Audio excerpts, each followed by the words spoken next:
وقت کی قدر کریں۔ شہزادہ بہت لاپرواہ اور کھیل کود میں مگن رہنے والا لڑکا تھا۔ سارا دن فضول کھیلوں میں وقت ضائع کرتا تھا اور شہزادے کی ماں اس کے بچپن میں فوت ہو گئی تھی اور اس کا باپ صبح سویرے کھیت میں چلا جاتا اور رات کو دیر سے گھر واپس آتا، جس وجہ سے شہزادہ کی لاپرواہی بہت بڑھ چکی تھی۔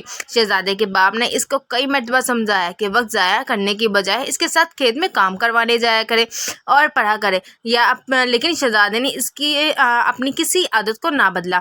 پھر اس کے باپ نے ایک ترتیب سوچی اور شہزادے کو کہا کہ وہ صبح اس کے ساتھ کھیت میں چلے، کیونکہ آج اس نے ایک خواب دیکھا ہے کہ کھیت کی جو بالی اسے اچھی لگے اسے آئندہ سال بونے پر فصل کئی گنا زیادہ آئے گی، اس لیے وہ کھیت میں ساتھ چلے تاکہ وہ جو بالی سب سے اچھی ہوگی وہ توڑ کر گھر لے اور سا بالی کے بیج نکال کر رکھ لیں تاکہ اگلے سال اس کو بو کر اپنی فصل کو کئی گنا بڑھا سکیں۔ شہزادے نے فوراً حامی بھر لی۔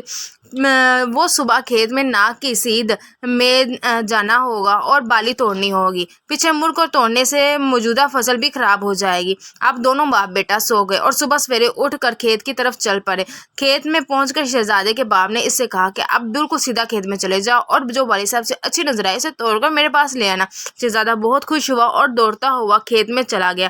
کھیت میں بہت ساری پکی ہوئی بالیاں تھیں، آمنے سامنے دائیں بائیں موجود تھیں، ہر بالی بے شمار دانوں سے بڑی ہوئی تھی۔ شہزادے نے جب ڈھیر ساری پکی ہوئی بالیاں دیکھی تو خوش ہو گیا، لیکن اس نے سوچا کہ آگے اس سے بھی اچھی اور دانوں سے بڑی ہوئی بالیاں ہوں گی۔ اس نے کوئی بالی نہ توڑی۔ شہزادہ کھیت میں آگے بڑھتا رہا یہاں تک کہ وہ کھیت کے دوسرے کنارے تک پہنچ گیا جہاں تمام بالیاں ابھی کچی تھی۔ شہزادے نے سوچا کہ وہیں سے واپس مڑ جائے اور کھیت کے شروع میں دانے سے بڑی ہوئی بالیاں توڑ کر لیکن پیچھے مڑ کر نہ دیکھنے کی پابندی کی وجہ سے وہ کھیت میں واپس نہیں جا سکتا تھا، اس لیے وہ پریشانی کے ساتھ خالی ہاتھ ہی کھیت کے پہلے سرے کی طرف آ گیا۔ شہزادے کے باپ نے جب اس کے ہاتھ خالی آتے دیکھا تو پوچھا، بیٹا کیا تم نے کوئی بالی اچھی نہیں نظر آئی؟ شہزادے نے افسردہ ہو کر کہا کہ ہمارے کھیت میں ہر بالی ایک سے بڑھ کر ایک تھی، لیکن میں نے یہ سمجھ کر آگے چلا گیا کہ شاید آگے اس سے بھی دانوں میں اچھی بڑی ہوئی بالی مل جائے تو میں انہیں توڑ لوں گا۔ جب کھیت کے آخری کونے پر پہنچا تو وہ تمام بالیاں کچی تھیں۔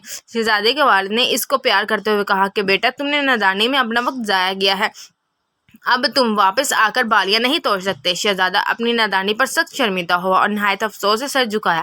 شہزادے کے والد نے اس کے کندھے پر ہاتھ رکھتے ہوئے کہا کہ بیٹا عقل مند وہ ہے جو وقت کو ضائع نہیں کرتا اور ہر بالی کو دانے سے بڑی دیکھ کر توڑ لیتا ہے۔ شہزادے نے آئندہ وقت ضائع کرنے سے توبہ کر لی اور خوب دل لگا کر کام کرنے لگا۔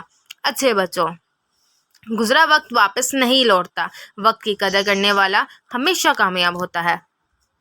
تو اچھے بچوں، اس سے ہمیں کیا سبق ملتا ہے کہ ہمیں اپنے وقت کی قدر کرنی چاہیے اور وقت پر اپنا کام مکمل کرنا چاہیے۔